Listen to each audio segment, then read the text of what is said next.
One logged on to WINNMedia Family 98.9. We're going to be back now to bring you another edition of Leadership Matters. Concerns you might have and to hear your recommendations and suggestions. March 8th annually is observed as International Women's Day.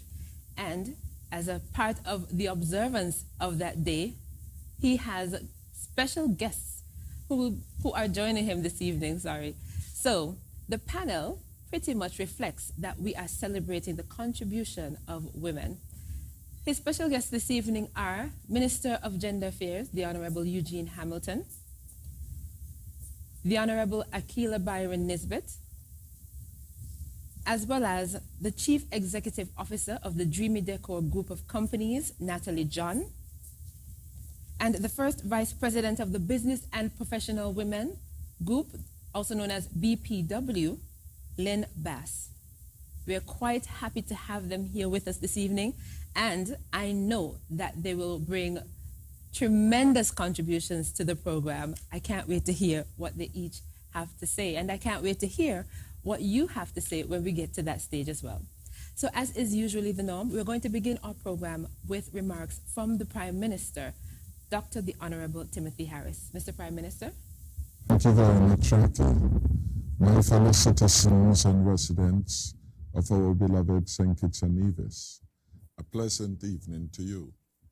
Let me thank all of you for joining us again tonight for another edition of Leadership Matters. Leadership Matters continues to be the most comprehensive, interactive discussion, not only on the performance of your government, but also on the results and impact of policies and programs. Your feedback is invaluable to the development of policies with efficacious outcomes.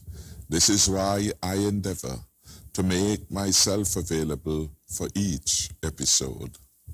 Over the last week, you may have noticed there has been an increased focus on the role and status of women as the world commemorated International Women's Day. From recognition and awards in agriculture, to communications, to business, to public service. This, of course, is not coincidental. Indeed, as you have heard from our moderator, every year on March 8th, the world celebrates International Women's Day. For more than a century, this day has been set aside to recognize and celebrate individually and collectively achievements of women. It is also a call to action to close the gaps and imbalances that still persist in some areas. Gender equality means that regardless of gender, one is granted the same rights, privileges, and access to opportunities as everyone else. One may question, why is such a day necessary? And we would find the answer perhaps in history, which tells us that about 150 years ago, in most of the world, women could not vote, let alone stand for parliament. They could not own property, nor would they get the same pay for equal work. Women were denied a proper education and were even excluded from certain public areas. 150 years ago, our forebears lived in a very different world and a very different St. Kitts and Nevis to the one we now know and enjoy. Change, though it may seem sweeping today, was slow in coming. It was through the brave and tireless efforts of women, and indeed men, here in St. Kitts and Nevis and around the world, who chose to empower women, that gradual change came. Through advocacy, unionizations, petitions, marches, and demonstrations, steady progress was made over the years, from gaining rights as an individual, to gaining the right to vote, to accessing the political sphere and certain jobs and professions, to advancing closer to equal pay for equal work. International Women's Day is a global day of celebrating the social, economic, cultural, and political achievements of women and their contributions to the world and indeed to human development. As we celebrate under tonight's theme, empowering women as we power up our future, we reflect that here in St. Kitts and Nevis, we have a rich and storied history on the advancement of women, women's rights, and gender equality. Indeed, consistent with so many other positive international developmental indicators, St. Kitts and Nevis has been and continues to be a leader in this regard. We have some of the highest per capita numbers of women in government and politics, justice, legal and medical professions, professional sports, business, industry and entrepreneurship, journalism, education, and entertainment and culture. The roles played and the contributions made by women in our St. Kitts and Nevis is irremovable from our place as the best manning small island state anywhere in the world, and one of the best places to live on this planet. Our Housing Minister, the Honorable Eugene Hamilton, who is also the Minister of Gender Affairs, may remind us that St. Kitts and Nevis has one of the highest female home ownership anywhere in the world. And indeed, the uptake and recipients of and from the National Housing Corporation are largely women. In our current economic model, home ownership is one of the greatest empowerment for anyone. This reality of a majority of our women folk owning homes is testament to our administration empowering women as we power up our future. Having only gained political independence in 1983, we are a relatively new nation. However, St. Kitts and Nevis set a very high standard from the onset with regard to the advancement of women, with the election of Dame Constance Viola Mitchum to our national parliament way back in 1984. She was the first woman elected to our National Assembly. It has been common practice in St. Kitts and Nevis to have women not just involved but leading at the highest levels in all areas of our national development. Even tonight, we see this reflected. And of course, tonight we have the program being moderated by a talented woman. Firstly, we had Valencia Grant, now Jacqueline Bryan. 3 of tonight's panelists are women. Mrs. Akila Byron Nisbet is an elected member of Parliament and a Minister of Government.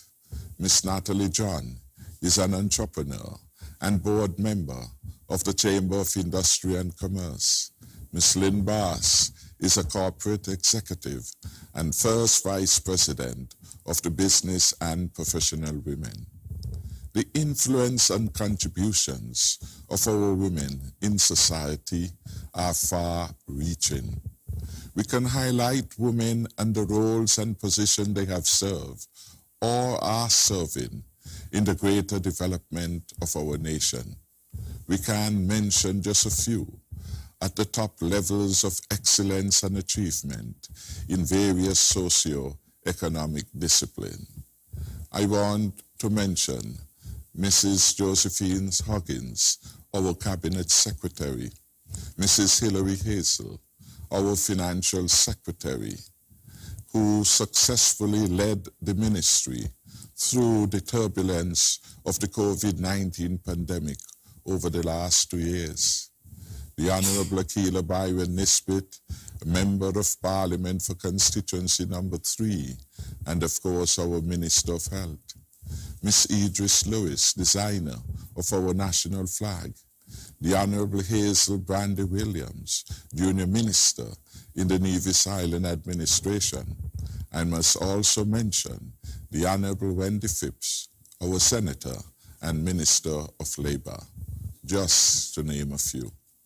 To all the women who have contributed and are contributing to our nation's progress, allow me on behalf of our grateful nation to express our profound gratitude to you from the bottom of my heart. May Almighty God bless our women with continued favor, and may He continue to bless our beloved Federation of St. Kitts and Nevis. Thank you. Thank you so much, Mr. Prime Minister, for getting the ball rolling and setting the scene for this evening's conversation, which I know will be inspiring to our viewers and the listeners. We're now going to hear from the Honorable Eugene Hamilton. Mr. Hamilton. Thank you, Jackie, and good evening to all viewers and listeners to the program for tonight. I trust that all that we say to you will be very informative and will be giving directions as we go through the month of March.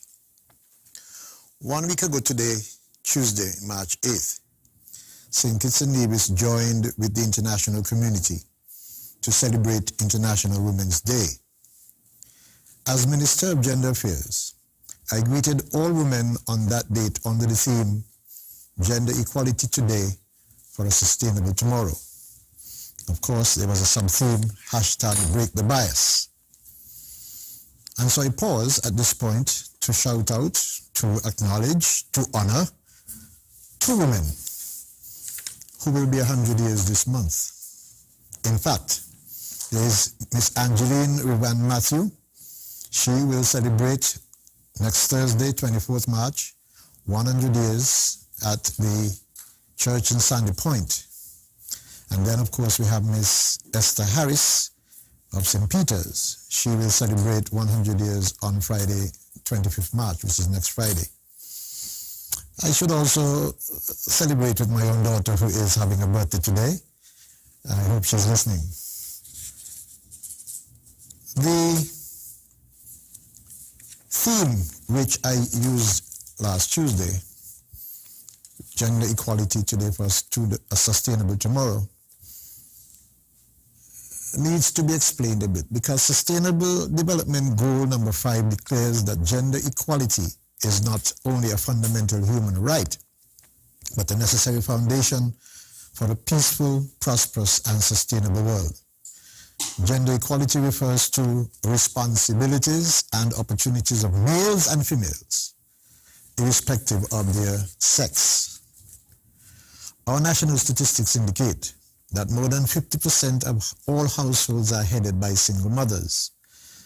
This group faces multiple and interesting forms of discrimination and greater vulnerability, particularly the most socially and economically oppressed, including women living with disabilities. St. Kitts and Nevis, of course, is located in one of the most vulnerable regions of the world. High exposure to natural hazards, the consequence of which severely affects our economy and pose threats to the sustainability of economic growth. And of course, those natural disasters, which as a result of climate change and as a result of all of those hurricanes, do not indicate any gender neutrality. It affects males and females differently. And those gender inequalities, women's vulnerability and disadvantages, have been exposed following the effects of COVID-19 pandemic. And of course, we saw the increase in the rates of domestic violence, and we saw the disproportionate burden of unpaid domestic work and care responsibilities. Later this evening, we probably will go into how the Social Security and other institutions like those responded.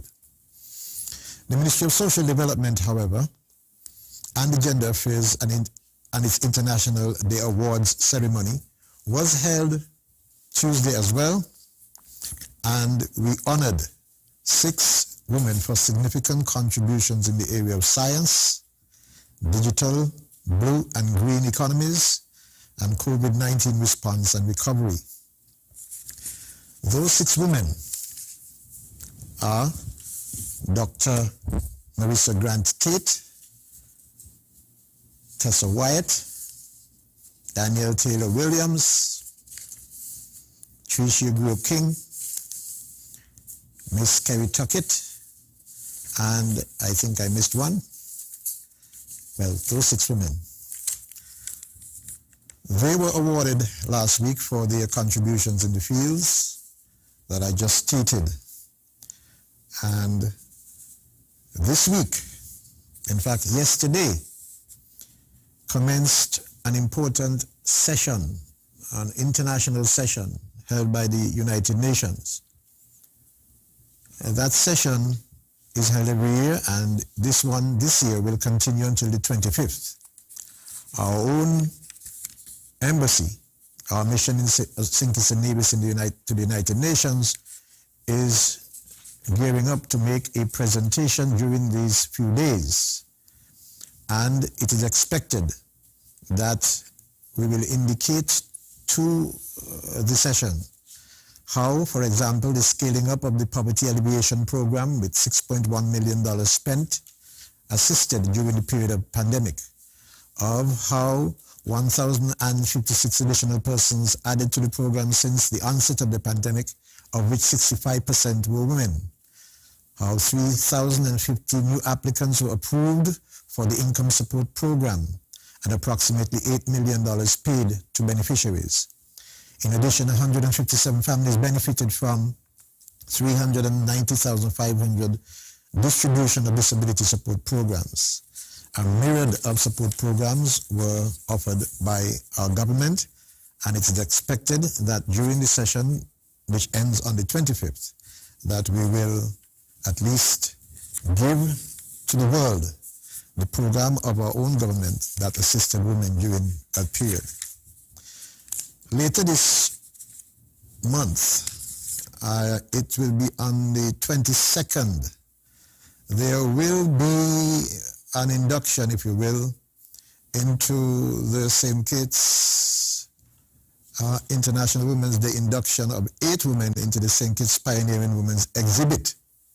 These women are Tricia King-Grill, who also got awarded last Tuesday, Dr. Dolores Stapleton Harris, Vashti Phillip,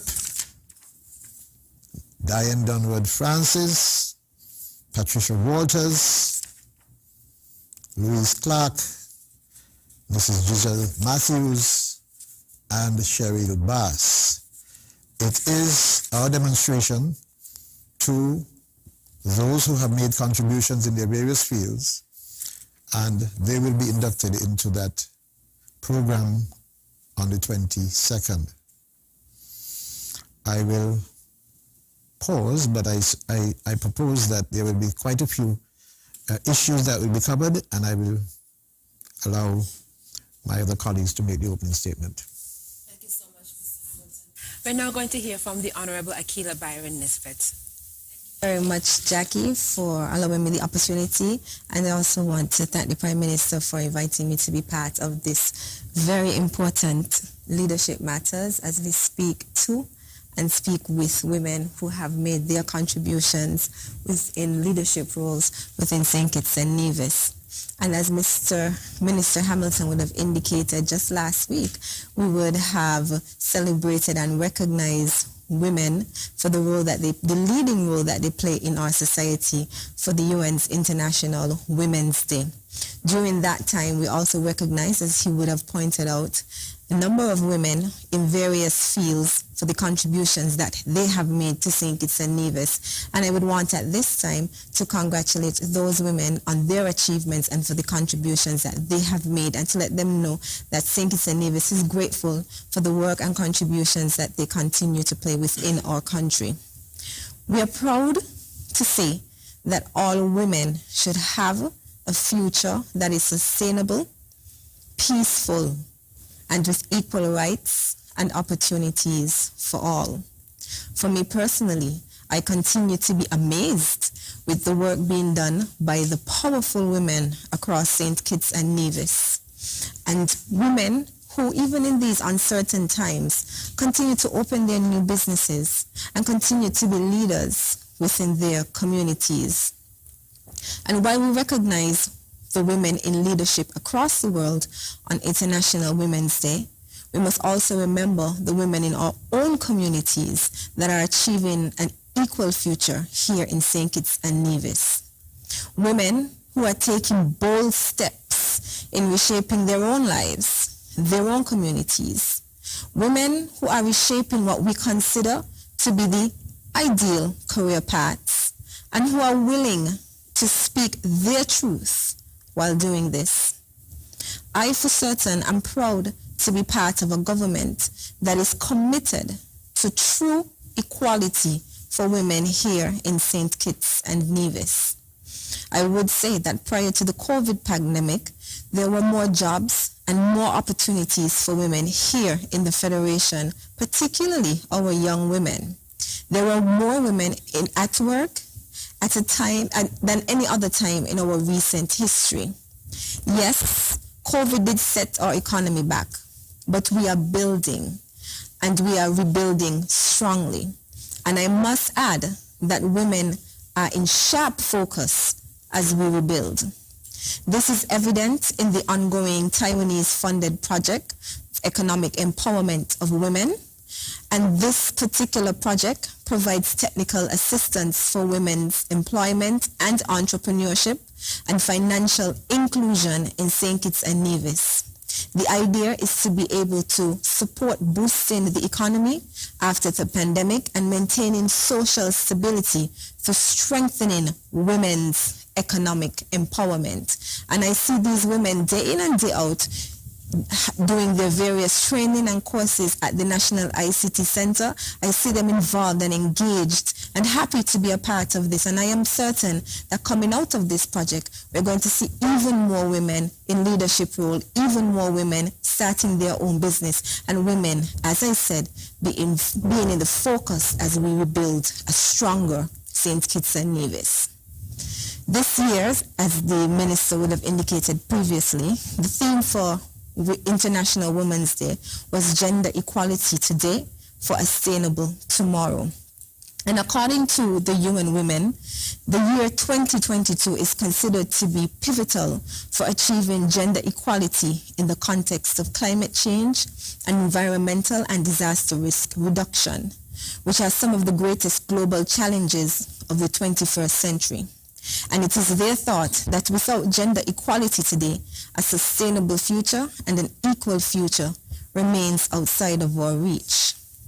This year in particular, I'm sure we can all remember that countries were encouraged to promote the campaign theme of breaking the bias. And we know that biases, whether deliberate or unconscious, makes it difficult for women to move ahead in their careers and even in their personal lives.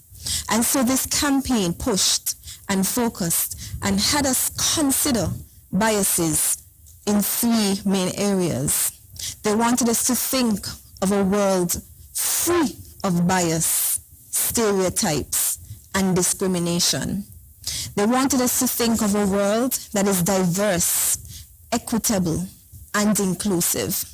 A world where difference is valued and celebrated. And so, as this campaign came to an end, because we saw everyone speaking about it during that day, but we don't want it to just be words. We want this campaign to be now turned into action. And so I'm calling on all of my women folk in St. Kitts and Nevis to let us focus on what that team really means, and let us be the ones to ensure that we do break the biases, that we do our part. Let us be the ones making sure that we do not continue the stereotypes. Let us be the ones to be pushing and agitating for diversity and inclusiveness. Let us be the ones celebrating women and celebrating the difference and values that they bring. So my challenge for us as women is to, now that the day is over, let us put our words into action and ensure that we continue on that path to breaking the bias. Right here in St. Kitts and Nevis, we do have women who have been successful in many areas. And we can think about the COVID-19. Of course, as Minister of Health, I will speak about the women who have been on the front line for this entire time, making sure that we are safe. During that time, there was nothing that existed that was biases, discrimination, stereotypes. All we saw was individuals working hard to ensure the safety of our people of St. Kitts and Nevis. These women fought day and night. These women made sure that we continued to function, our economy continued moving and functioning. And the Prime Minister would have mentioned our Financial Secretary, who is a woman, who had to ensure, even within the past 2 years, that she kept our economy going, that she kept the finances of the country in order. And then I can talk about the Chief Medical Officer, who was the one who was challenged to make sure that we were kept safe and healthy. Women who continue to lead, women who continue to do their part. I can speak about our nurses, most of whom are women, and who continue to do their best as well to keep us all safe, healthy, and who have been working tirelessly. And again, no thought of biases, no thought of stereotype. All we saw were individuals who continue to work day in and day out to keep us healthy and safe.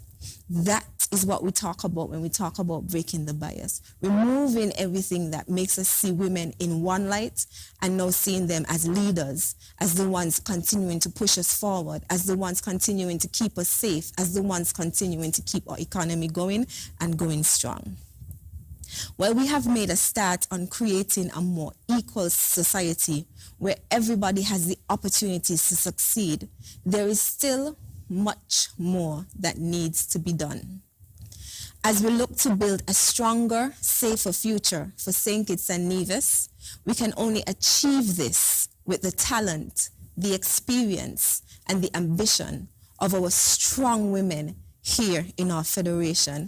And we are joined tonight by some very strong women who you will hear from shortly. And I'm looking forward to hear from them and their experiences as well. There's so much that we can learn from each other as women. And there's so much that we can do to continue to support each other as women. So I'm definitely looking forward to that. And as Minister of Health, ICT, Entertainment, Entrepreneurship, and Talent Development, I am committed to ensuring that our women have every opportunity to lead our nation to a brighter future. Thank you. I look forward to the questions and to continuing to engage with callers at that time. Thank you so much for that those opening remarks. Thank you.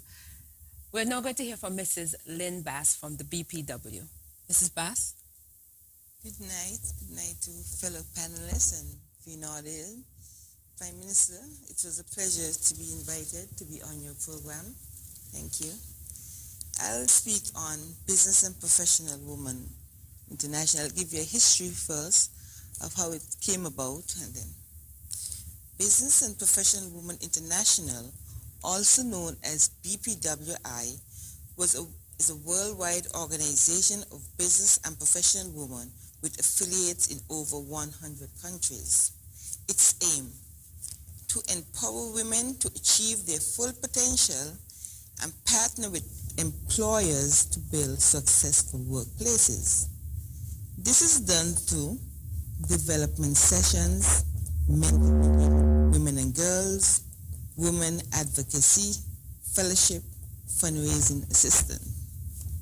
In 1917, a young lawyer, Dr. Lena Madison Phillip, started her mission by unifying the women of America. In 1919, she founded the Business and Professional Women Organization. She traveled extensively, encouraging women to unite and work together. She echoed the sentence, "Each woman must dedicate herself to protect and promote the interests of all other women in business and the professions." Since then, the organization has grown to become one of the most influential international networks of business and professional women, with affiliates on the 5 continents. Our mission: BPW develops the professional, business, and leadership potential of women on all levels through advocacy, mentoring, networking, skill building, and economic empowerment programs and projects. One may ask, what are the benefits for the members? Here are a few.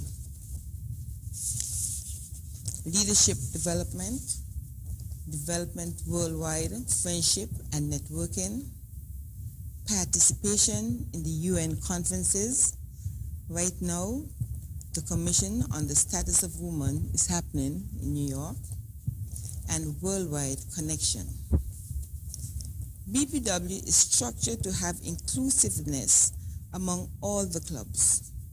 The clubs are grouped into regions, and each region has a coordinator who is part of the international board. St. Kitts in the North America and the Caribbean region, and the coordinator for this region is our very own Dawn Williams. RC Dawn picks a team to work with her to manage the region. She reports to the international body. Dr. Christine Walwyn is part of that team. So from St. Kitts, we have 3 votes on the international decision-making table.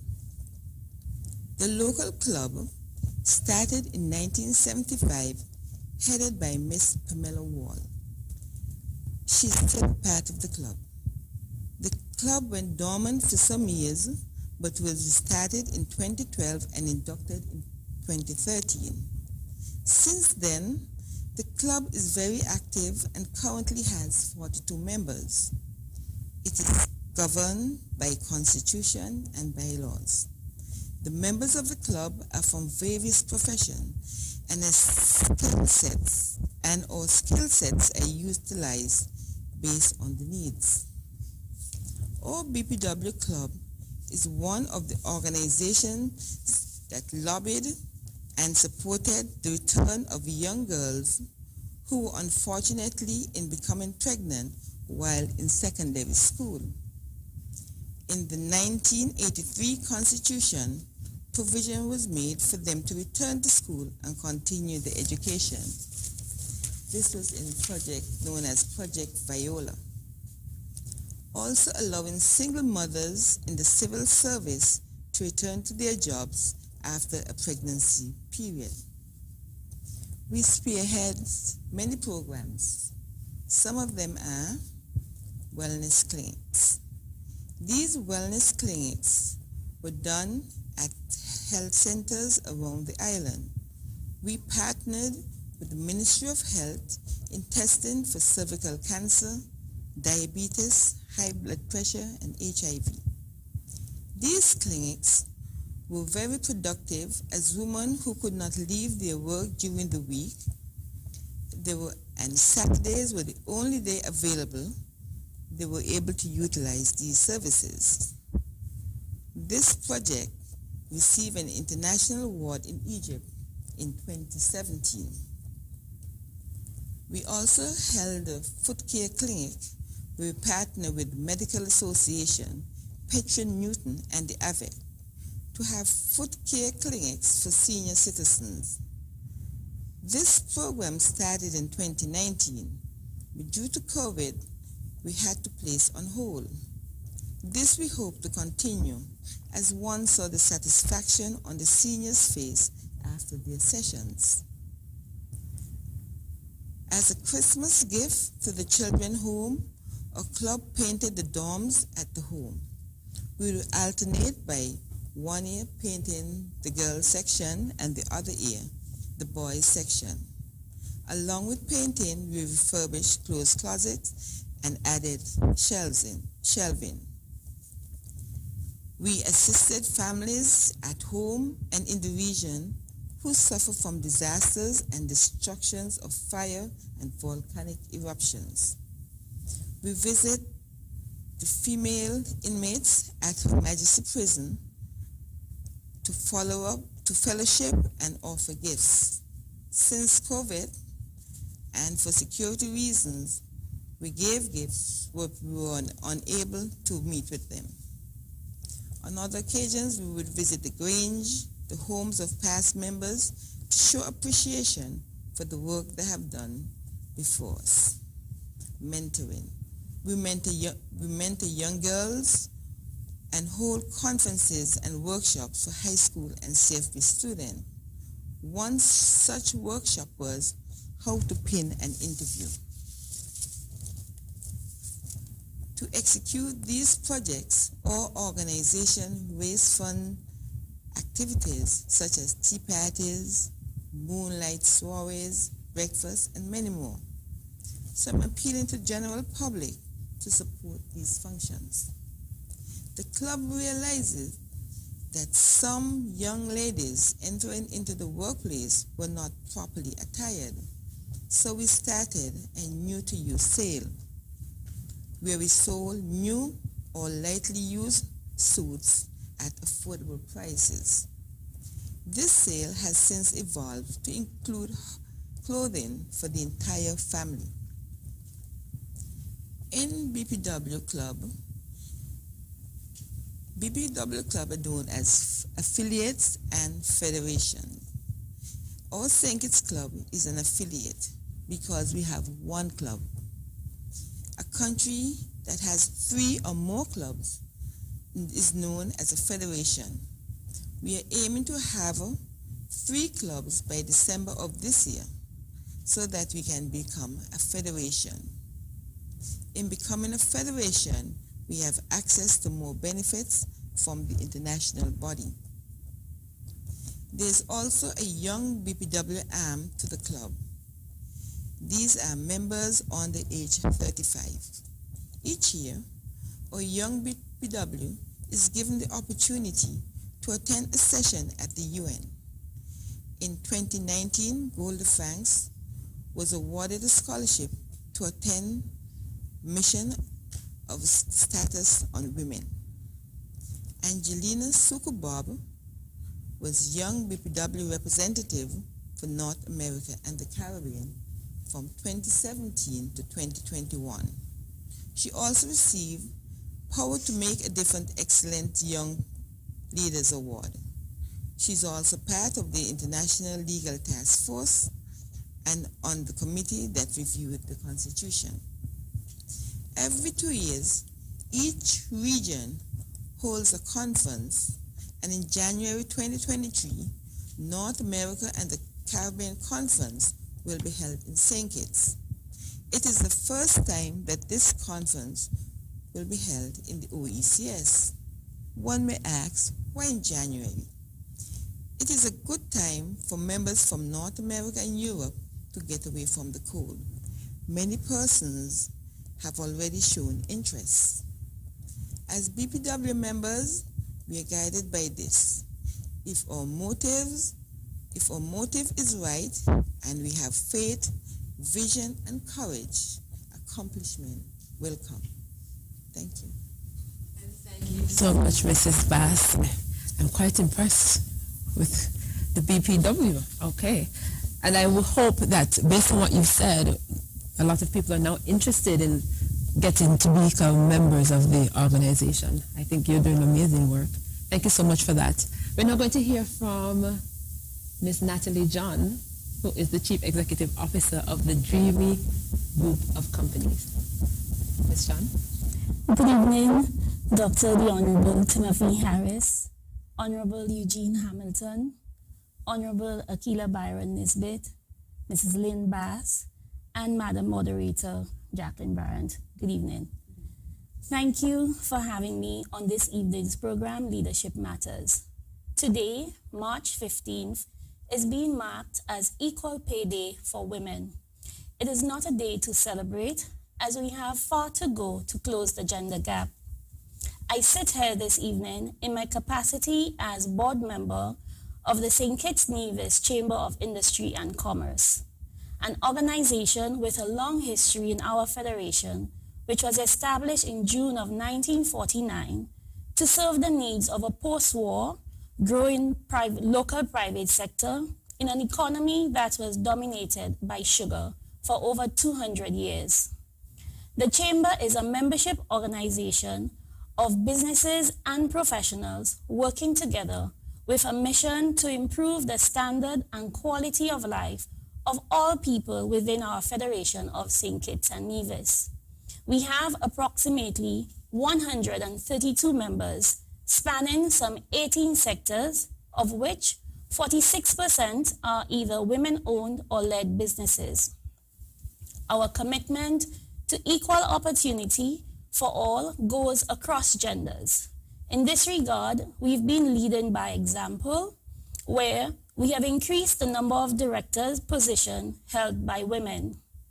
We have had long-serving female directors, executive directors, namely the Honorable Wendy Phipps and Mrs. Brenda John. In 2020, we had the first female president of the Chamber, Mrs. Giselle Brisbane Matthews, who assumed the role during one of the most difficult periods in our history and who led the Chamber by giving stellar service in advocating and working with government to see the reopening of our economy during the lockdown period of this pandemic. My journey has not been inhibited as a woman. I grew up with entrepreneurial parents who owned multiple businesses. My mom with a boutique, restaurant, and a confectionery wholesale shop, and my dad, a hotel, a furniture manufacturing company, a furniture outlet store, and a real estate business making prefabricated houses. My role at a very early age was to conduct sales and to ensure that at the day's end, it tallied with sales with the cash receipts. By age 11, my interest in business had peaked. I started my very first business where I would sell hot donuts outside my mom's boutique on a Saturday afternoon. And if I forgot my own money at home, I would wait until someone would loan me $1 to allow me to purchase a donut to eat. I knew then that to realize a profit, I could not eat from my sales. My summers meant not only spending time at my mom's boutique, but also spending time in the southern part of the island with my dad at the hotel, and there again, I would be responsible for end-of-day sales at the hotel's restaurant. I would eventually move away from the family business to attend university in Canada at St. Mary's University. By the time, I knew I wanted to follow in my parents' footsteps to become an entrepreneur. But I knew a formal education would further guide my journey. I earned extra income at university by selling dolls to Caribbean students and making the most of the school's free transportation to offer them delivery options. Returning from university and my first day at Nathan Associates would see my shortest tenure in the firm. My dad terminated my service on the first day because I took the liberty of arriving to work 2 hours late, since I thought it was the family business, and he felt he had no time for slackers. And no amount of crying could get me rehired. That was a wake-up call. With no job in sight, I started what I had learned from my mom. I began cooking for government offices, preparing sandwiches and cakes for morning break and lunch meals. By the time I entered the public service, my mom was able to continue the catering company I had started. Not all my startups were success stories. I had taken a loan to operate an ice cream vending machine, and since I was unable to be there full-time, my ice cream attendant outsmarted me by using her own cones from my stock of ice creams to make sure that she sold her cones first, and thereafter she would sell my cones. I noticed it too late, and so at the end, to balance cones from my stock used daily with revenue collection, proved fruitless, and so I had to close this enterprise. This was a huge loss, and I was left with a $30,000 debt and no income being generated from that business. My dad, whom at the time could have easily paid off my debt, did no such thing. And this would become one of my greatest business lessons today. And so, as I moved into a new chapter, I used these experiences along with those from my positions held at the Development Bank and Ministry of Trade in St. Lucia, and in St. Kitts at the Eastern Caribbean Securities Exchange and the Eastern Caribbean Central Bank.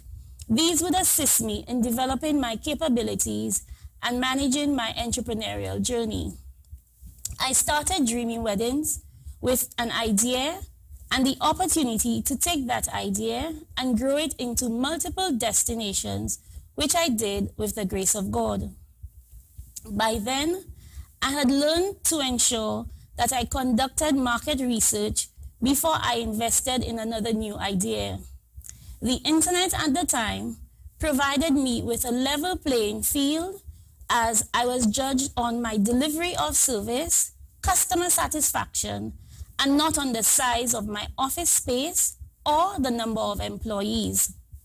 As a self-confident woman, the challenges I faced in growing a multi-destination business across 13 Caribbean countries have been more cultural, as society places roles on what women ought to be doing.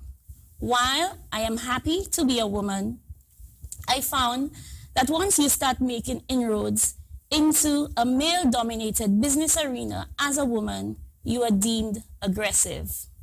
At times, my posture may even make men uncomfortable, but I have learned to balance my style by not being too soft or too strident, but at the same time being true to my authentic self. I continue to keep abreast with other areas of interest, namely corporate governance, real estate, investments, and leadership. As a board member of the Chamber, I will continue to advocate for female empowerment in the workplace. I would like to challenge us all in St. Kitts and Nevis, as well as the wider Caribbean region, to adopt a similar approach as that of the UK government in the Hampton-Alexander Review by proposing standards whereby at least 1/3 of all board positions be designated for women, along with the same percentage, 1/3, for executive leadership positions within 5 years. And as I close, I want to implore all women, if you believe in yourself and are passionate about your craft, to give entrepreneurship a try, as this is a much quicker and more effective way in ensuring that we bridge the pay gap across genders. Break the bias. Thank you. And thank you so much, Natalie John. I remember when you first started Dreaming Weddings. We've known each other a long time, and it's been phenomenal seeing you grow. Look at where you are now. Amazing. Thank you. So I told you it was going to be an inspiring conversation here this evening. And once we open up the phone lines, I'm certain the conversation will get more interesting. We're going to do that after a short break, but allow me to share with you the numbers first. If you want to call in, there are several numbers that you can dial. They are 466-2666, 662-8674, 767-4765, and the international line is 1-239-645-4500.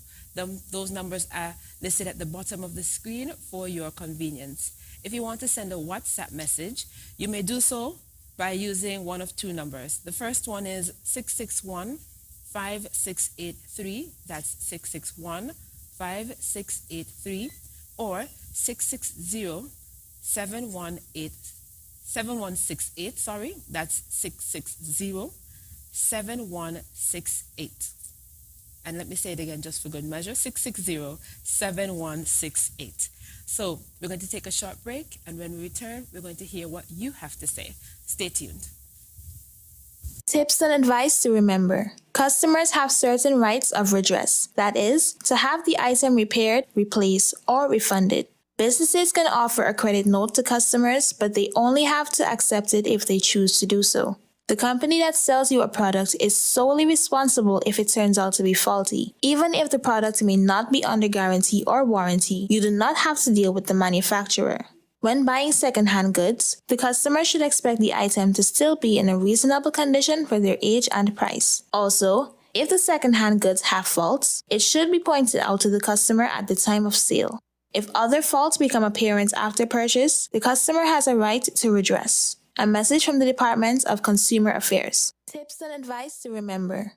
Unless the product is defective or unfit for its intended purpose, businesses are not required to give you a refund on the purchased item if you find a better deal elsewhere or change your mind about wanting it.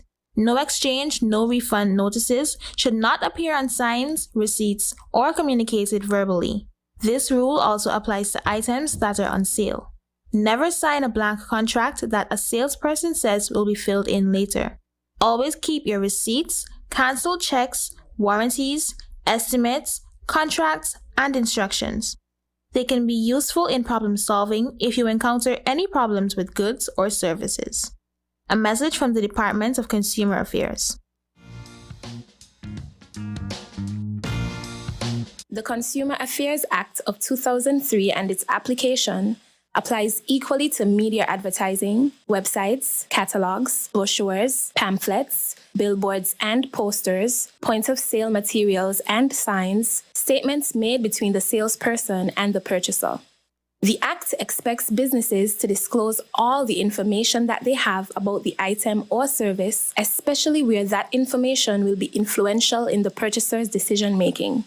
The Act applies equally to pre-contractual negotiations and to statements businesses may make concerning post-contractual obligations, for example, the availability of maintenance or repair services. Beware of false advertising and scams. Sale advertisements must describe the name, variety, and size of sale items, as well as any restrictions which may not be in fine print.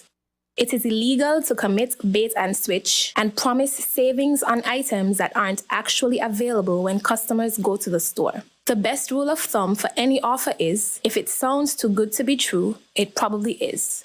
In-store sale signs must clearly display the pre-sale price, and the business must have reasonable quantities available.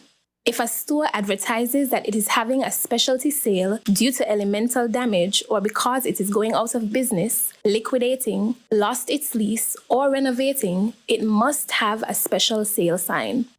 This is a message from the Department of Consumer Affairs. Here's what consumers need to know. Customers are entitled to refunds or repair if the goods are faulty or misdescribed. They may choose to accept a credit note if they want to buy other goods from the store owner. Customers need only accept a replacement if that's what they want. No refunds notices are illegal and cannot be displayed on stores. Therefore, they cannot take away the customer's right to a refund. Second-hand goods must be in a reasonable condition for their age and price. The retailer is responsible for the goods which he or she sold to a consumer. You don't have to deal with manufacturers over faulty goods. The same rights apply to sale and non-sale goods. It doesn't matter if you bought them in a store. If a faulty good caused damage to another good, the customer can claim compensation. The customer cannot complain about faults of an item that were made known at the time of sale. However, they still have rights if other faults become apparent after purchase. A message from the Department of Consumer Affairs.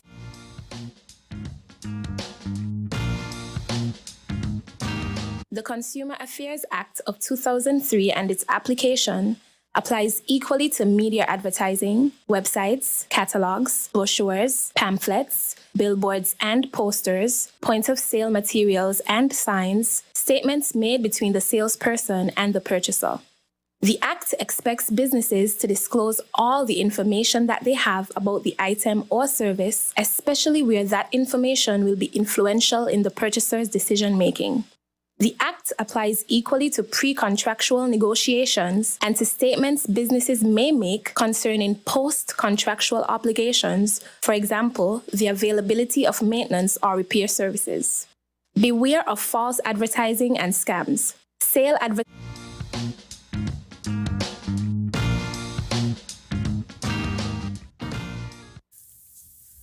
Welcome back to Leadership Matters, where the Prime Minister, Dr. the Honorable Timothy Harris, is hosting a special program in observance of International Women's Day. Though it was held on March 8th, he's using his very first show following that day to highlight the contribution of women by having some special, phenomenal women on his panel this evening. So he is joined. Oh, that is not to say, Mr. Hamilton, you are not phenomenal as well. But we are joined this evening by the Honorable Eugene Hamilton, who is the Minister of Gender Affairs. And we have with us the Honorable Akila Byron Nisbet, who is the Parliamentary Representative for Constituency number 3. We have with us Lynn Bass, who is the first Vice President of the Business and Professional Women's Club organization, okay, as well as board member of the Chamber of Industry and Commerce and the Chief Executive Officer of the Dreamy Group of Companies, Natalie John. This is the point in the program where we are going to hear from you, but first, we have some photos that we would like to share with you, and these photos are going to be showing the various activities and events that these women have been a part of. So we're going to show you, you're looking at now, photos of Girls in IT. That is the name of an event that was hosted at the Innovation Center, and that is with regards to some of the work being done by the Honorable Akila Byron Nisbet. So we have young women who were exposed to IT and encouraged, that's information technology, and encouraged to pursue careers in that area. And that is something that she is very passionate about. We also have photos of outreach projects undertaken by the Business and Professional Women's Organization, as well as photos, well, hopefully you get to see those photos, of events and florals created by Natalie John's company. So at this point, we're going to go straight to the, oh, here we go.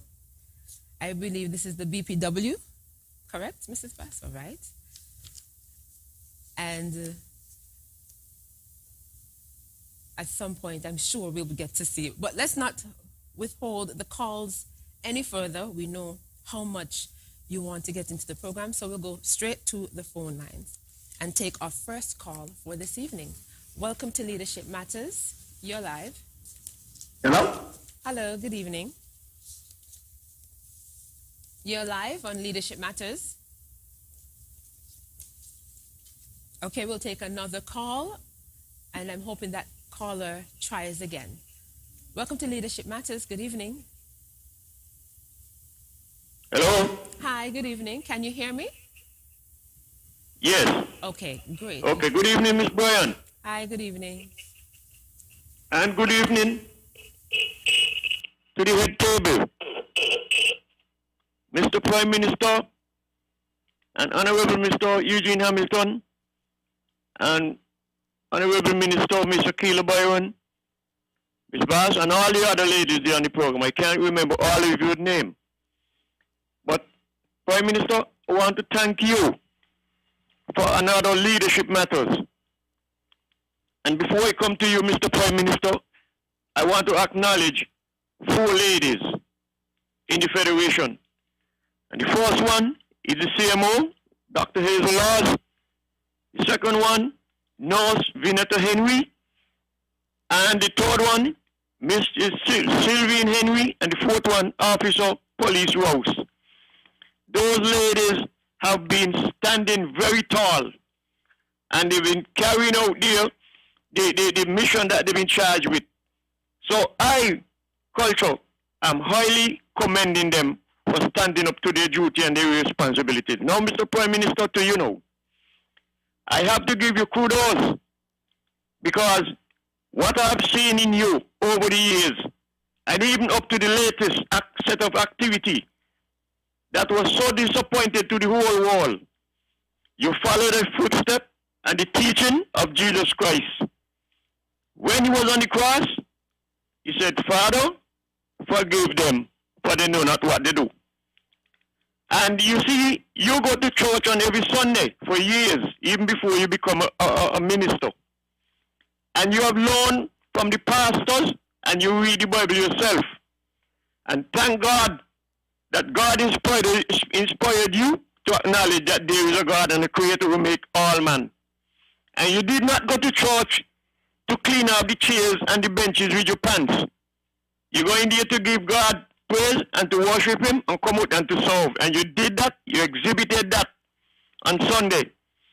You stand up like a statesman, you stand up like a gentleman, and that is so great to know that a person like you who lead in a country, you did not stoop, you did like what Michelle Obama said. When they go low, you go high. And Mr. Nelson Mandela, when he came out of prison, are going down now. A lot of people expected Mr. Mandela to fight back fire with fire. But no, he did just like what you have done. He acted on the teaching of Jesus Christ and the Bible. And so, tonight, I commend all women in the world who step out to be self-entrepreneurs. And those who have been successful, kudos to you. And those who are not yet, keep on pursuing. Thank you very much for taking my call, Jacqueline. And thank you so much for contributing to this evening's program. We'll take another call. Welcome to Leadership Matters. You're live. Hello, good night. Hi, good evening. Hello, good night. Hi, good evening. Can you hear me? Hello? You're live on Leadership Matters. We are hearing you, Bucky. I'm not hearing, but I'm going to continue to speak. Yes, please. Okay, I'm going to speak. Go right ahead. Anything. I just want to acknowledge the panelists here tonight, especially the Honorable Akila Byron Nesbitt, and you also, Mrs. Ryan. I see the Prime Minister, our loving, caring Prime Minister, have recruited you all, and he is doing a wonderful job in continuing empowering women. Now, I hear a lot of talks about women not being empowered in thinking, and I beg to differ, because if you look at Akila Byron, she can give you her track record, how she came in Parliament. Now, Mr. Prime Minister, what I would like to see next time on your show is to have some more women. We have a lot of women doing farming. We have a lot of women doing fishing, shopkeeping. These are women I want to see on the panel who have great success and are giving back to the community. Now today is World Consumer Rights Day, and the Honorable Wendy Phipps have a destination. And with that, I also want to acknowledge my peers, Mrs. Jasmine Week, who is also a female. And before I end, I have to acknowledge my mother, Stella Williams, we call her Mama Stella, who empowered me and her rest children to be what they are today. Prime Minister, continue to show the world that you are not biased, and you continue to get female into Parliament. You continue to get female in society and help them to shine and grow. So when they're saying that woman is not being empowered in thinking, give them the track record. Let the Honorable Minister Akila Byron speak about her track record. Let's just look at Miss Bonnie, who's done overseas. Have a good night. And here we go. This is Bucky, and Bucky has got it over now. Welcome to Leadership Matters. You're live. Hello? Okay, we'll take another call. If you're having difficulty getting to the program, I would encourage you to continue trying. I know producers are working to clarify any issue that might exist. Welcome to Leadership Matters. You're live. Hello, can you hear me? I think this will require us to take a quick detour just want to make from sure our usual Timothy got me. program. Okay, good night, And at this everyone. stage, while the issues are being rectified, I would basically put a question to our female panelists, similar to the question I posed last year, where we had a similar program, a very powerful program, same way, that if you could tell us a bit about, well, Mrs. Bass, I know you spoke about the group, but if you could tell us a bit about your own personal journey to where you are today and share with us some of your successes.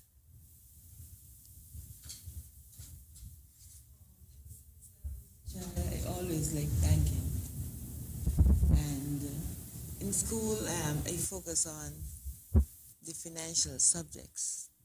Then after I left school, I did associate with the Institute of Canadian Bankers and got certified as a banker. I worked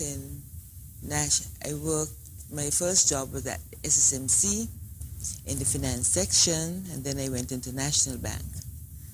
I worked in National Bank for almost 20 years, and then when FND was moving from just a lending institution into a financial institution, I went there as to set the banking side of the FND. I've worked there for 10 years, and now I'm in the Police Credit Union, doing the same operational and the banking side of it. And did you find that you had significant challenges along the way that might have prohibited you from being where you are today? Well, there were challenges, yes, but my focus is always every hurdle you can get over. I always try to think positive, and whatever, because in life you will face challenges, and you cannot back down. You just have to move on, and that's what I did. In a cool, calm, and collective way, I just find strategies in which I can move ahead. That's what governed my life. But you know, sometimes these challenges could really break a person down. So can you share some of the ways you were able, you sound like you're really motivated. Can you share some of maybe you have strategies that you can share with some of our listeners, especially the women? You know, a lot of women have to push through a lot on a daily basis. Yes. I'm sure sometimes it can seem a bit overwhelming. So how do you stay so motivated? I always say, out of every situation, there's some positive thing that you can learn from it. And when negative things are happening to you, look beyond it. Look beyond and say, let me see what good can come out of this. There has to be something good behind this. I went to this challenge for a purpose. So let me see what positive I can take from it. I try to put the negative behind and don't dwell on it, and just strive for the positive and look further and beyond. Thank you so much for that. I have to use some of that in my own life. Mr. John, and you went from having you left a job that was very secure. You went to start in your own company. You started up with Dreamy Weddings, and now you have several other companies. What has your journey been like? I think my journey has been a rather interesting one. As I said, with having entrepreneurial parents, taking that risk, because most times people are always not certain whether or not they want to leave a secure environment that's giving them a salary every month, and to become an entrepreneur, to start your own business, you don't have that security. You may have some good days, and then you're not sure. And especially now in post-COVID, persons are probably really not even thinking of going that route because they're not guaranteed an income. But I think with the grace of God, you have to have faith. If you don't have faith, then you're not going to get through in anything in life. So that's the bottom line for me. And then once you have faith, I think you have to make sure that you invest your time in looking at what it is that you want to do. A lot of us sometimes are afraid of competition. But I love competition. I thrive on competition because I think competition makes you much better. It allows you to elevate your game. So if you are thinking of taking that step, like I did when I was at the stock exchange and going in to form my own business, I did my research. I started doing weddings beforehand, so I actually knew the market, kind of did a business plan, not as detailed, but enough to be able to give me some sort of income. And the other thing too is, if you could at least save 3 to 6 months of your salary before you actually plunge in, that's also a good start. Because then what it would do, it would help you the days that you don't meet your target in terms of sales, then you have a cushion to go through. If you have a partner or you have maybe the backing of family, and two, do it when you're young. So that's another thing I did. A lot of my risks that I take in starting small businesses, I did it when I was really young. So by the time I entered into my 30s, going into my 40s, I now had a solid foundation to know how to move to the next stage of business. Okay.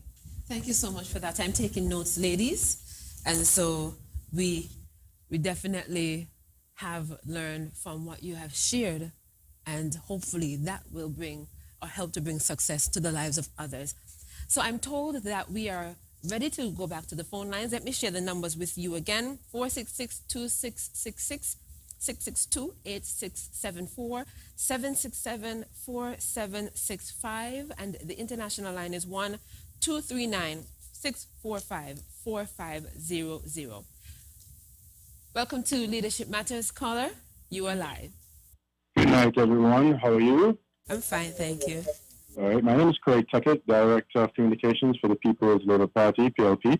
First, let me thank our Honourable Prime Minister, leader of Team Unity and political leader of the People's Labour Party, for allowing us to celebrate with him and the women of our Federation of St. Kitts and Nevis the great contributions of not only women in our Federation, but in the Caribbean and by extension the world.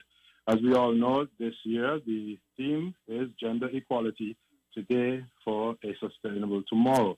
And this is something that we have seen done under the leadership of our Prime Minister in his Team Unity administration. He has always endeavored to empower women in positions of leadership, to engage them, or even to have them lead the way in social issues, whether it be in the community or in various government sectors. And we see now where he's even engaged in the private sector. So I would just like to say that we see also, through his administration, the furtherance of scholarships and financial assistance for women to go and upgrade their academic pursuits and also the professional qualifications, increasing the safety of their lives, especially during this pandemic, with our policies that made sure that St. Kitts and Nevis came out of this pandemic in a very glowing light, to be even used as an example for other Caribbean countries. And we continue to see where home ownership and business ownership is something that is at the forefront for women.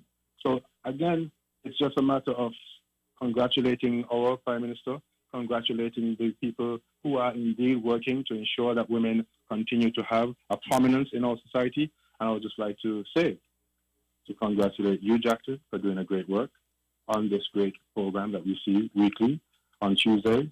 And of course, to congratulate all the women that are in our federation and by extension the world. And it would be beholden upon me if I did not mention my beloved mother, Dr. Sharon Nesdale. I must say thank you for rearing me, for bringing me into this world. You didn't have to, but happy International Women's Day. God bless you all and have a good night. Thank you so much, caller, for your kind words. Thank you. I'm sure the women here and everywhere appreciate it. We'll take another call. Welcome to Leadership Matters. You're live. Good evening, Ms. Bryan. I just want to congratulate the Prime Minister for bringing these shows to let the people of St. Kitts and Nevis and the world know what he intends and what he will do. Now, I have to congratulate the Prime Minister for went in the lion den and stand there firm and strong. And I have to congratulate Mr. Hamilton for never throwing a cheap shot at the Prime Minister. And if Mr. Hamilton, and if they don't want you, you are welcome. They don't say you're the PLP, so you're welcome to come over anytime. Okay? For God bless, no man curse. And you're in good hands with the Prime Minister. And Mr. Prime Minister, the First Lady who talked there, she's in a backpedaling. Keep going forward and show them how strong and beautiful you are. You understand me? The world love you, God love you, the people in St. Kitts love you, so you have no fear. You understand me? The next election you will be right there. Okay, God bless you, sir. And God bless you and your panel and those beautiful ladies you have around you. Miss what's her name? Akita Brian. She just be strong. Miss Nisbet, I think. I'm sorry. Right. She just be strong. Okay? So, the Prime Minister be in your corner, and I know you're there in his corner. So just be strong. Don't let nobody upset you over nothing. I don't tell her you leave the views in to 3 people. Right? Me, culture, Mr. Politics, and leave it there until election starts and show them the sheep from the goat. Okay. Ain't every dog that bark could bite. Okay. God bless you all. Have a nice night. And you have a nice night as well. Thank you for your contribution to the program. We'll take another call. Welcome to Leadership Matters. You're live. Hi, good evening. Hi. Can you hear me well? Yes, we can hear you. Okay, good. Special good evening to the Prime Minister, the Honorable Jean Hamilton, and the Honorable Keela Byron, and to them special beautiful lady, all of you. This is Dr. Elvis having a very joyful time looking and listening to all of you. I think it's a great program. I think the ladies are doing very well. I think that they know that I specialize in them, so they don't have that to worry about. But my special friend there that I worked for many years, Miss Jan, Natalie Jan, I do a lot of weddings and walk around her. I regret I didn't offer her married though. That's the mistake I make. But she's a special lover. Well, she wake me up more tonight, this evening, when she speak about your father's fire. I think this program need to broadcast every morning and every afternoon. Let the young people understand how people got to creep before they walk. We got too many people leaving school now and want new brand Jeep and car. I think this is the road to walk. Honorable Prime Minister, before you come off the phone, I got to give you a lot of credit, not just in the development of the country, but I used to think I'm strong, but I now realize that I'm weak to you. When I listen to a man complaining about not getting enough money, but Mr. Mr. Amory from 1992 to 2006 never complained about running his country. Turn around, Mr. Parry came from 2006 to 2013. As the Premier now said, the most money Nevis ever get is now. Well, how come these people ain't complain and nobody was in a ghost town like how Nevis be today? And he is complaining and trying to blame on you, but I could tell you why. It's a psychology. What happened? He's looking for sympathy for the local election.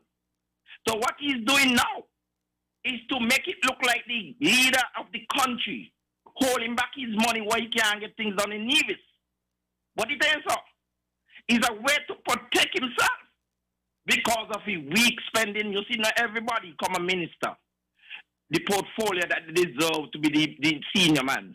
In Trinidad, the finance minister is a senator. Because he studied, he learned it.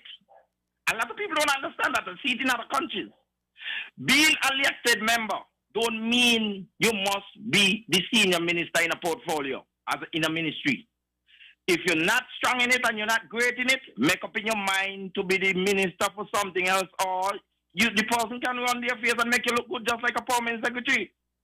And I'm really disappointed in the behavior of mature people, are supposed to be mature people, with that kind of behavior Sunday.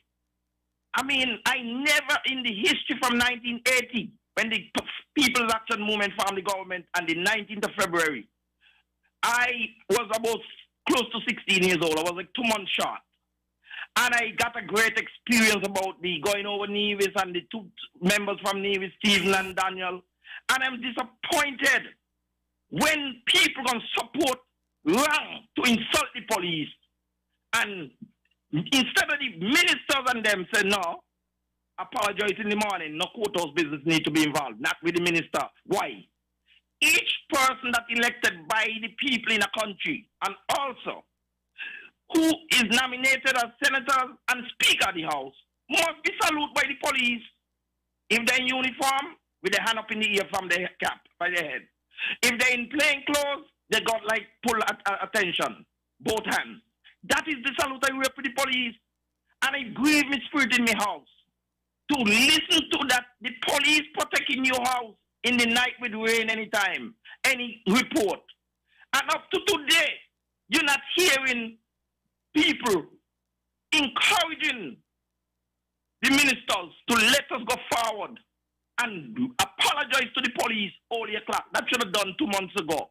You don't have to have no case because none of us perfect. Not one of us perfect in this country.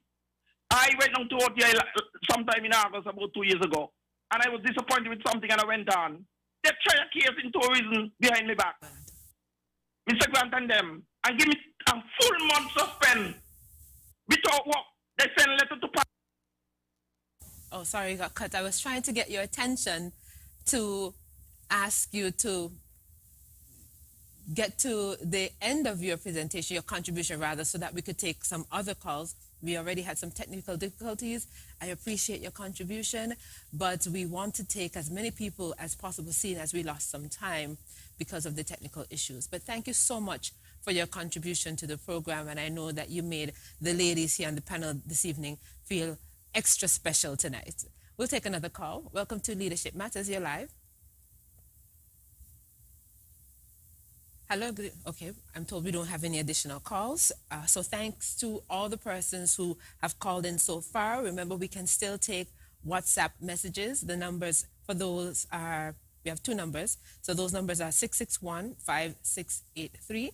That's 661-5683 and 660-7168. That's 660-7168.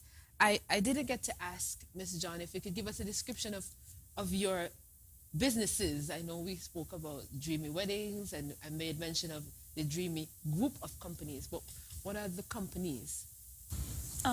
Okay, Ms. Brandt. So Dreamy, I actually started off with Dreamy Weddings, and that was, I think, 24 years ago. That sounds long. And then I eventually started Dreamy Floral and Decor Bar, which actually does floral design events. We operate here in St. Kitts only. Dreamy Weddings, as you know, operates in 13 Caribbean destinations. Then we started with Dreamy Rentals, seeing that we had a lot of stock out of our weddings. And then essentially I had to close down the Dreamy Weddings office in St. Lucia and put our head office as St. Kitts because it was just difficult to just go back and forth with Leah challenges. And then we also have a concierge arm where we offer concierge services and a little bit of real estate. So that's us in a nutshell. How do you manage to stay on top of it all? Juggle, being a woman. Women can multitask quite a bit. I think that's something, a power we have, and more women need to utilize that power that they have within themselves. And Mrs. Byron Nisbet, the Honorable Akila Byron Nisbet, can you tell us a bit more about the Girls in IT event? Yes, I can. So each year, the Ministry of ICT tries to use a time period to be able to encourage young women to think about careers in STEM, science, technology, engineering, and math, and more specifically in information and communications technology. And so what we've done is for the last event, we would have had a round table discussion with women in IT. Ms. Gina Lake would have been one of those individuals that I can remember offhand, as well as other women who are trained in information and communications technology, sharing with the young girls from across the various high schools in St. Kitts and Nevis about their career path, about why they chose IT as a career path, and what it is that IT have done for them and how they have been succeeding within that area, that chosen career path. We also do presentations at the various schools encouraging young girls to be a part of IT and to think of it as something that is open to all genders, Because, mostly we hear about IT, or we think about IT, and most persons will think about a field for men. And so it's just about encouraging them. What we also do is we do a training course in introducing them to coding and robotics as well, so that they can get a touch and feel of what it means to code. And what they do is they actually do different codes that would allow the robots to move and do different things, just to give them an introduction and a taste of it firsthand. And I would say that from that course, I think we had one of those pictures with the students from Keon High School in particular. The students are encouraged and they want to know more and they want to be a part of technology, and they go back to their schools and they want to know how can we enroll into the IT classes. And then they even go on further and try to find out how can I enroll into the Robotic Association. And so it's just a way of exposing our young girls to a career path that would normally be seen as a male-dominated career path, and having them understand that it is possible for young women as well to excel in and to be a part of that career as well. Oh, thank you so much for that. That sounds amazing, actually. And that's one of the reasons why I think this program is so important to listen and view, because when I sat here and I listened to the work of the BPW, and I'm hearing now about the Girl in ICT project and about the strides made by Miss John, I am just floored by what has been done, what is possible, and if this is any hint of what is to come, then look out, world. So at this stage, we're going to take a short break. And when we come back, we'll go to the WhatsApp messages and we'll have the closing remarks by our guests. And we definitely are going to hear from the Minister of Gender Affairs to get some idea of how that ministry provides support and what they're doing to help women and young girls strive. So stay tuned. The Consumer Affairs Act of 2003 and its application applies equally to media advertising, websites, catalogs, brochures, pamphlets, billboards and posters, point-of-sale materials and signs, statements made between the salesperson and the purchaser. The Act expects businesses to disclose all the information that they have about the item or service, especially where that information will be influential in the purchaser's decision-making. The Act applies equally to pre-contractual negotiations and to statements businesses may make concerning post-contractual obligations, for example, the availability of maintenance or repair services. Beware of false advertising and scams. Sale advertisements must describe the name, variety, and size of sale items, as well as any restrictions which may not be in fine print. It is illegal to commit bait and switch and promise savings on items that aren't actually available when customers go to the store. The best rule of thumb for any offer is, if it sounds too good to be true, it probably is. In-store sale signs must clearly display the pre-sale price, and the business must have reasonable quantities available. If a store advertises that it is having a specialty sale due to elemental damage or because it is going out of business, liquidating, lost its lease, or renovating, it must have a special sale sign. This is a message from the Department of Consumer Affairs. Here's what consumers need to know. Customers are entitled to refunds or repair if the goods are faulty or misdescribed. They may choose to accept a credit note if they want to buy other goods from the store owner. Customers need only accept a replacement if that's what they want. No refunds notices are illegal and cannot be displayed on stores. Therefore, they cannot take away the customer's right to a refund. Second-hand goods must be in a reasonable condition for their age and price. The retailer is responsible for the goods which he or she sold to a consumer. You don't have to deal with manufacturers over faulty goods. The same rights apply to sale and non-sale goods. It doesn't matter if you bought them in a store. If a faulty good caused damage to another good, the customer can claim compensation. The customer cannot complain about faults of an item that were made known at the time of sale. However, they still have rights if other faults become apparent after purchase. A message from the Department of Consumer Affairs.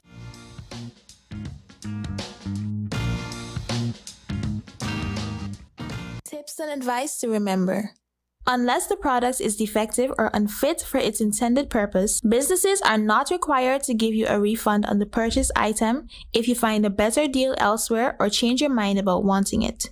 No exchange, no refund notices should not appear on signs, receipts, or communicated verbally. This rule also applies to items that are on sale. Never sign a blank contract that a salesperson says will be filled in later. Always keep your receipts, canceled checks, warranties, estimates, contracts, and instructions. They can be useful in problem solving if you encounter any problems with goods or services. A message from the Department of Consumer Affairs.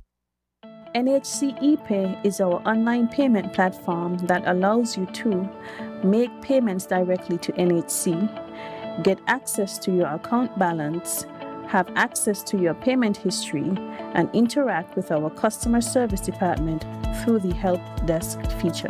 NHC ePay is secure, sleek, and simple to use. It can be accessed by going to our website www.nhc.kn,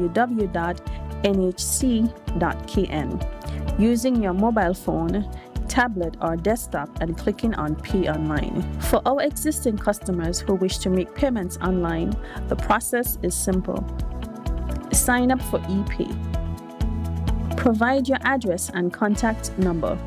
This information will be used by our customer service department to verify your identity. During the verification process, our customer service department may need to call you to complete the process. Once verified, your account will be activated and an email will be sent confirming your activation. Once activated, you will use the username or the email used during the sign-up and the password to access your account. Once logged in, click on Pay Your Bill to make payments to your account. All receipts of payments made within ePay will automatically be emailed to you, and you will also have access to them via the payment history link in your account. Feel free to use the help desk feature to contact the customer service department on any issue with your account or any other questions you may have related to NHC. We are pleased to make this service available to you, our customers, and look forward to as much customers signing up, which would not only provide 24/7 access to your NHC account, but provide a secure and easy way to interact with NHC.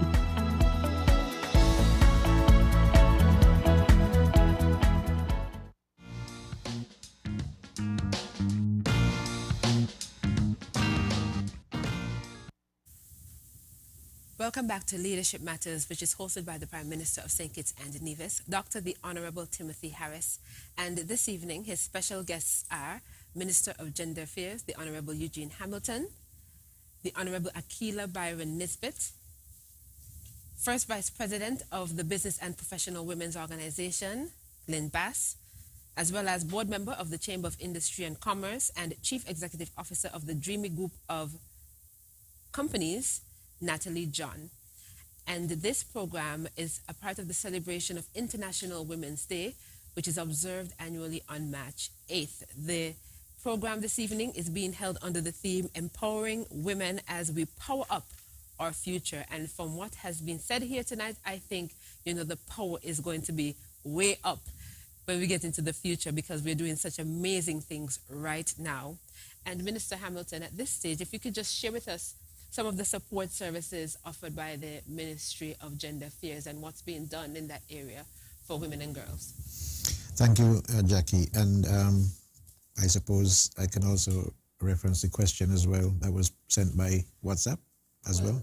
Or you leave that for later? I'll do that later. Okay. I haven't said what the question is as yet. Okay, thank you. Jackie, the ministry has been engaged for many years, before my becoming a minister, for example, in projects that support women, especially women who, at their youth, may err in having children too early. There's a project called Project Viola that the ministry operates, supporting young ladies who have had early teenage pregnancy and At that point, some of them are not even capable of looking after themselves properly, never mind looking after children. The ministry works to help those young ladies and the children. And I can tell you, it has been a tremendous success over many years. As I said earlier, there was one person that was awarded last Tuesday, Dr. Marisa Grant Tate, who is a product of the same Teen Biola project. She had early pregnancy, and for that was one of the things that was noted. And she has gone on to become a doctor.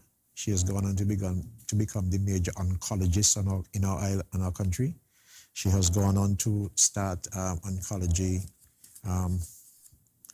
organizations, and I'm looking at some of her things here. She's founded and is the current president of the St. Kitts Nevis Cancer Society, which was established in 2019.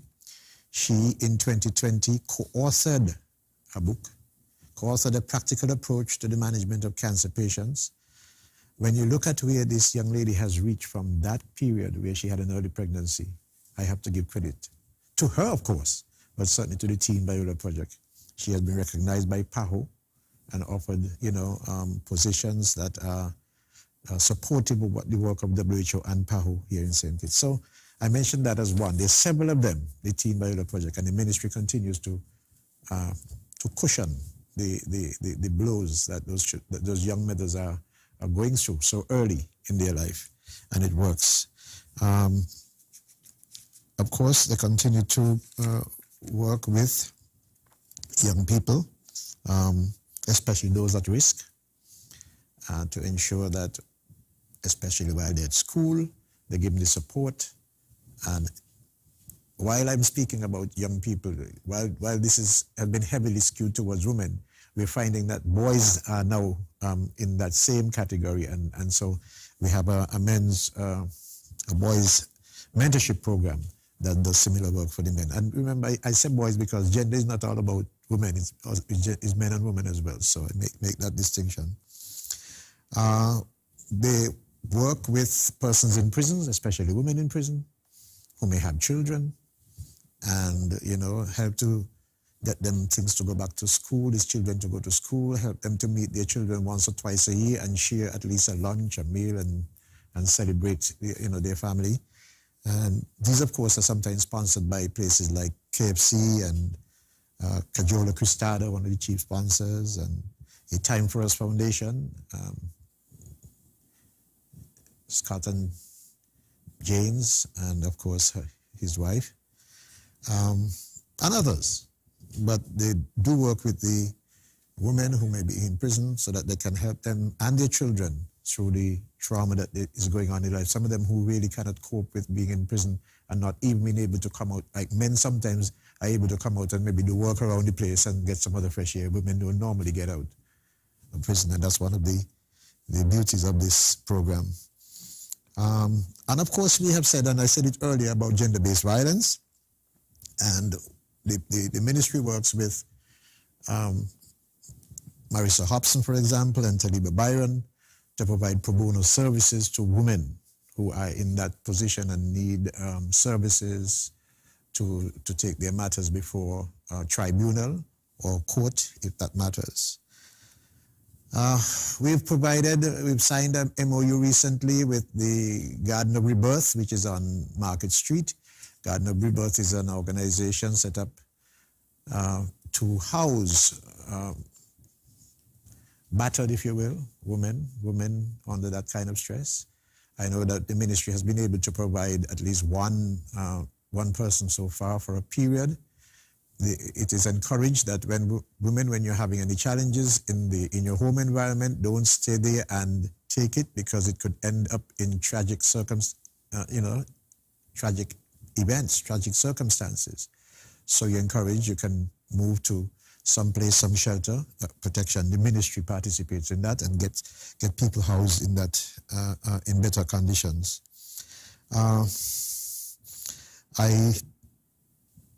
Last week before, 2 weeks ago, Cabinet met and approved the gender policy 2022 to 2027, I think it is.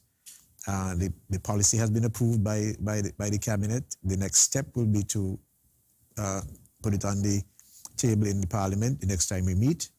It covers all areas of, the discrepancies, the differences that are identified, the things that people often identify as being biased against women, and how to attain some level of equality. And of course, it also covers those for men too, because there are some men, boys, who do cry out that they are being marginalized.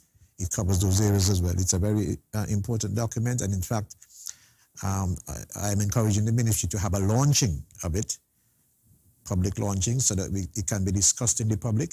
And I think that all women, all families should really try and get a copy of it and understand how they can use or improve their lives based on the suggestions, the recommendations that have been made in the policy document. I would say also we are currently engaged in an entrepreneurial development environment, work and experience, a training session funded by the Taiwanese, where women are, given what has happened in COVID has really exposed what I will say is the underbelly of these economies that are so dependent on imported things to be imported. And so a lot of women were affected. Men were too, but a lot of women were affected out there without work for a long time. And you know that the government stepped up and provided income up to $1,000 for 3 months in 2020, April, May, June, and again in September. The government stepped up again in 2021 and did a program through the Ministry of Finance. I think I called out the numbers earlier when I spoke.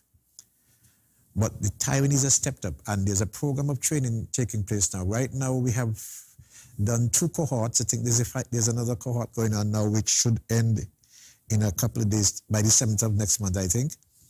And it trains women in, entrepreneurship skills and to be efficient about what they do. In fact, when I went to one of the programs, one of the women who had been cooking for a long time, because while the last one was about culinary skills, the next one is about things like makeup and so on. But when I went to that one, I remember a woman who was there who'd been cooking for a long time. She said to me, Minister Hamilton, I've been cooking for a long time. It's like I'm going back to school. There's so many things I've learned. I am really glad they selected me. What that meant to me was that she felt a bit more empowered by what she had learned and could use that, what she learned, to develop her business a bit more. And so I want to encourage women who are out there seeking to get into their own business or even to grow what they have to register with the program, because the program continues, the training development program continues all the way down to December of this year. There's a program, a similar program in Nevis. I don't have the numbers on Nevis this time, but it's an exciting program for women, and I think that women should register and participate in that project. It also provides financing while you're being trained. I think it's up to $40 per day. That was in the original document, while you're being trained. And when you're finished, if your project that you design, whatever project you're going to be working on, if it is that good, 10 persons in each program get funding up to $3,000 to support their project that they're working on. So it's a very exciting project that I think women should take advantage of. So the ministry is fully engaged all around in doing things to support women, especially those who are victims of abuse or otherwise, and also those, as I mentioned before, who are trying to develop their own businesses, grow their skills. The ministry stands in the gap for them. Thank you so much for providing that update for us. And we appreciate it. Mr. Prime Minister, we had a caller who suggested that you have women from other areas on another program, farming, maybe fishing and shopkeeping. I don't know if you wanted to say anything regarding that. Well, I want to thank Bucky for putting forward that good idea. And in fact, we have women involved in all areas of socioeconomic life, and we need to bring more of them to the fore so that they can encourage and help others to find their place as a contributing citizen and resident of our beloved country. Agriculture, fishery, farming, the retail businesses are all important, and certainly I'm minded at an appropriate time to have some of those successful entrepreneurs come forward and share and give advice to others so that they too can take that leap into self-employment. Particularly in agriculture, we have some outstanding women who are doing well. I could recall Debbie Gilbert of Phillips, who has been in this area of socioeconomic activity and is really has been a champion for women folks. She loves agriculture and she has made a living out of it. In retail at home, we will say in Tabernacle, we are going to the shops and we have successful persons like Baby Dre, Lucretia Sargent, who for all of my life has been a retail operator and has done successfully well. And so I want to commend them all and for the country at large to know that there are extraordinary efforts being done by women of all walks of life. And clearly we will move to showcase more of them. Okay, thank you so much for that. And we have some messages that came in via WhatsApp. And the first question is for Mr. Hamilton. This person asks, why does the government still have workers paying housing levy and some people are struggling to make ends meet and they themselves do not have a house of their own? Please explain that. The question to the author of that question. The pooling concept has always been a unique concept in countries, especially small island developing states. Pooling helps to provide resources that can provide services to those persons who are less fortunate than others. It's a concept used in insurance. It's a concept we use when we put universal health insurance in place. The pooling of resources provides for all of the resources to be able to provide the services. None of us know when we might need those services. And so this housing levy, to which I think the caller or the author is referring, was back in the 1990s when the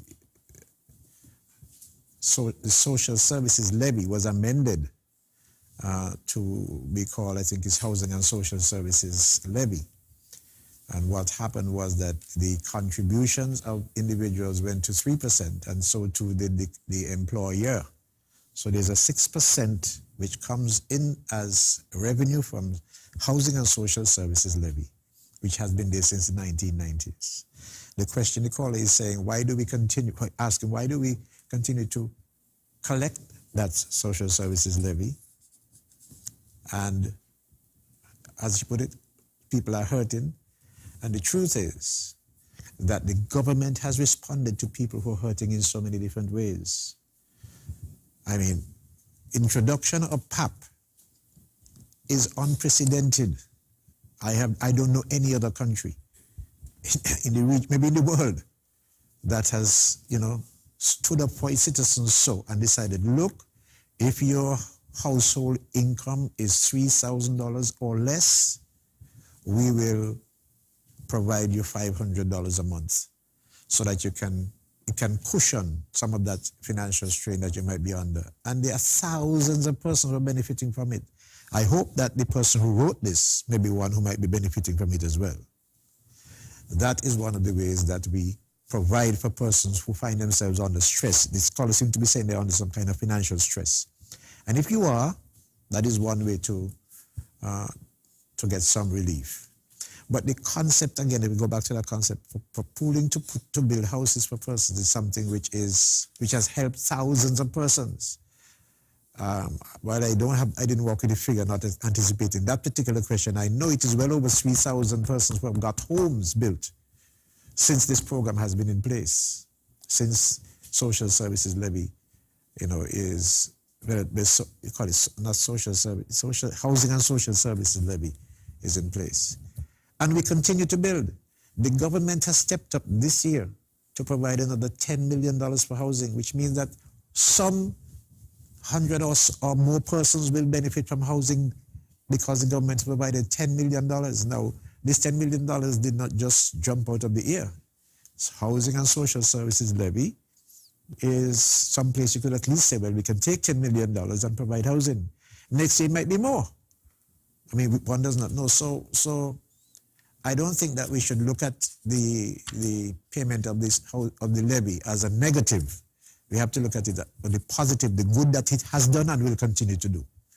And I am confident that maybe the person, if they have not yet benefited from it, some member of their family, somebody they know, if not their family, has benefited from it. I can tell you that there are persons in this country for whom the government has built homes who are indigent.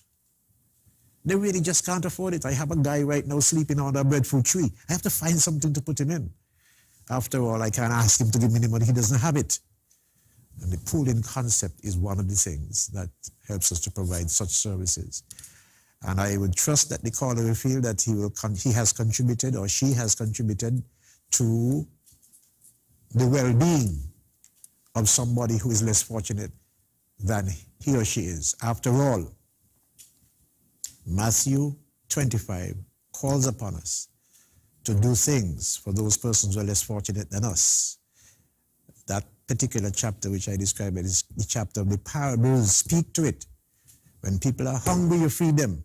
When they're naked, you clothe them. When they are homeless, you house them. That's what we are called upon by Christ to do. And I hope that the author of this will go and read at least Matthew and see whether he or she has some role to contribute to persons who are less fortunate than themselves. In addition to that, I should add, before I closing, when we build houses, we have reduced the interest rate on houses all the way down to 2%, unprecedented. So that while you are making a small contribution, the government itself is doing its best to make sure that the housing stock of the country is sufficient to satisfy the demands. And really and truly, there's great demand, I know that, but I would prefer to have people housed than have them sleeping on the street. Thank you so much for addressing that question. Mr. Prime Minister, we have these two questions. I'll ask them together. The first one, the person wants to know if step workers are getting regularized this month. And the second is asking, when are you going to announce that non-established workers are permanent workers? Thank you very much. Both programs will be addressed at the next sitting of the Cabinet, and the intention is that come April, we will begin the phased regularization of the step workers. In particular, in the budget last year, we did indicate that we were starting in a phased way, that persons who have been favorably evaluated by their department leader, directors of department, PSCs, etc., and had been recommended would be among the first batch. And then there will be subsequent evaluations. We want to encourage everyone who is on the program to continue to improve their behavior, their conduct, and their performance on the job so that their rating could be satisfactory. So we will move ahead with that one. And similarly, with respect to the regularization of the GAE, Government Auxiliary Employees, that too will be addressed imminently. In our budget, we did indicate by the end of the first quarter. So we're about there. And so we will deal with these two critically important matters as part of our continuing investment in our people by next month. They will all be satisfied. Thank you for that. We have someone who wrote, I would like to give thanks to my Prime Minister, Harris. Prime Minister, don't give up. You are hardworking. You are a hardworking minister for our country. You're doing the best job in our country. You help the poor and the needy in our country. Prime Minister, I love you. Just keep up the good job you are doing. coming from Yvette from Newton Ground. Thank you, Yvette. We have this person who wrote, I want to commend the Honorable Akila Byron Nisbet. She is indeed an inspiration to many young women who are aspiring to become parliamentarians. As the Minister of Entrepreneurship, you are really trying,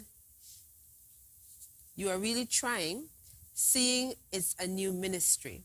I would, however, recommend that you have a weekly program on television for the new ministry as a means of ensuring that you maintain and foster the interests of young people who are often distracted by peer pressure and a lot of challenges. Would you like to say anything with that? Well, first of all, I'd definitely like to say thank you to that person who would have sent in that message.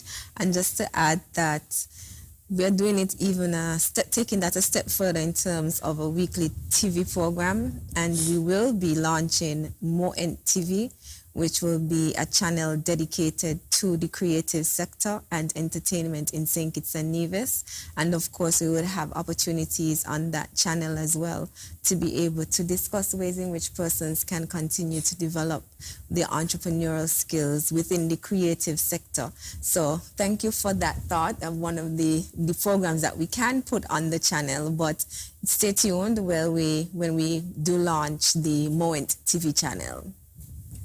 And this final one, the person writes, I also want to say many thanks to the Prime Minister who continues to do a great job in managing the economy amidst the chaos and challenges, and ask him to remain focused on the mandate given to him to run the affairs of the country. The country is running good. So lots of support there, Mr. Prime Minister, in those messages. And I think at this stage, we can allow you to bring the program to a close if you want to address anything that was said and do a wrap-up. Well, thank you. First, thank all of the panelists for being here tonight and being part of a very productive and informative program.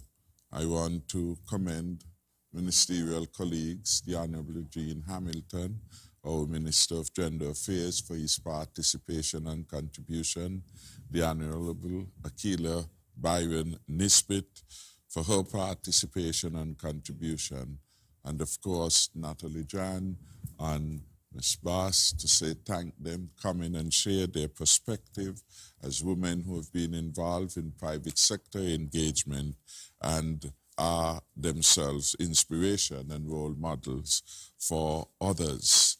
I must say a hearty thank you to all the callers for their support, for their encouragement, and for their advice. And to say that the government as a whole remain focused on delivering to the people of St. Kitts and Nevis. That has been the mandate, that has been the commitment which we made to the people of St. Kitts and Nevis. I want to say thanks to all for their support for my leadership. I promise to do the very best that I can and to work hard.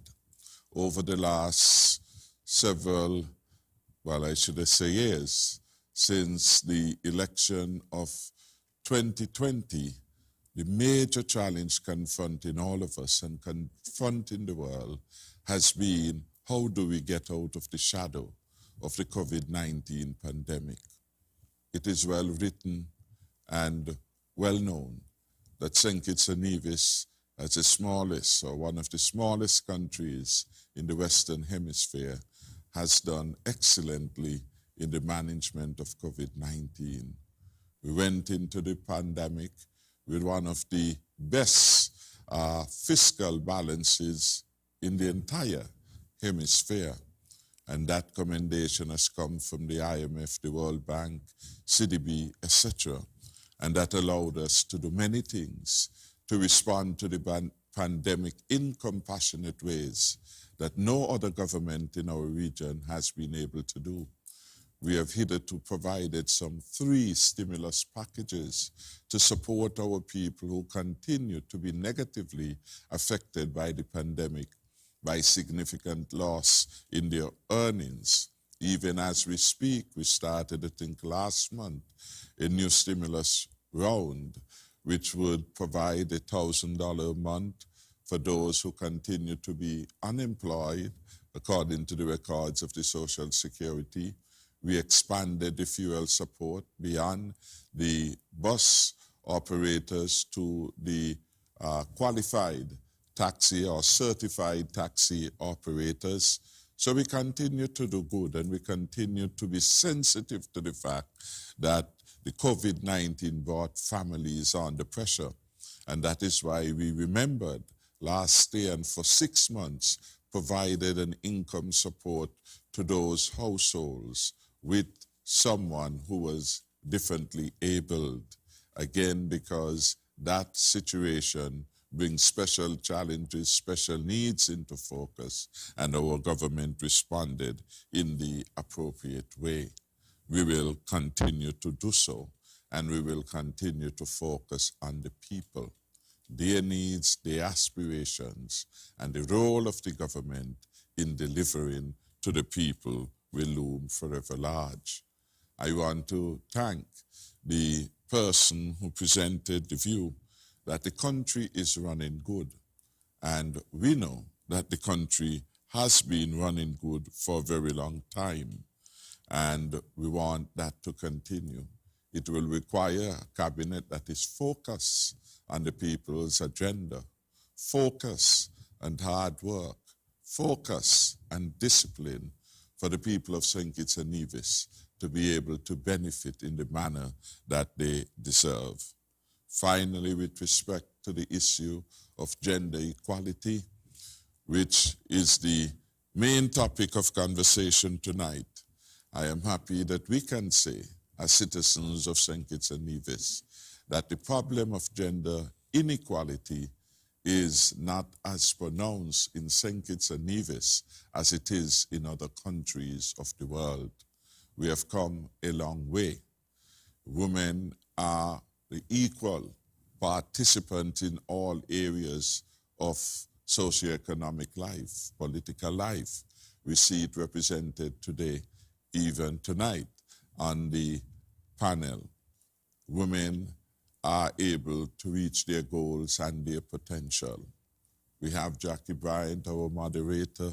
There was no restriction on her being able to get into the field of news media, communications, etc. There was, well, there may have been bias, but she surpassed that. She overcame, and she is a role model to so many young people wanting to get into that particular field. We have heard the very interesting story from Natalie John of how she was determined to make it as an entrepreneur and to put all her talent, all her gifts, etc., to ensure that she can have a business of her own and to run it successfully. I like particularly one of the anecdotes she revealed about ensuring, by and large, that when you have a business, the message was that you must spend wisely.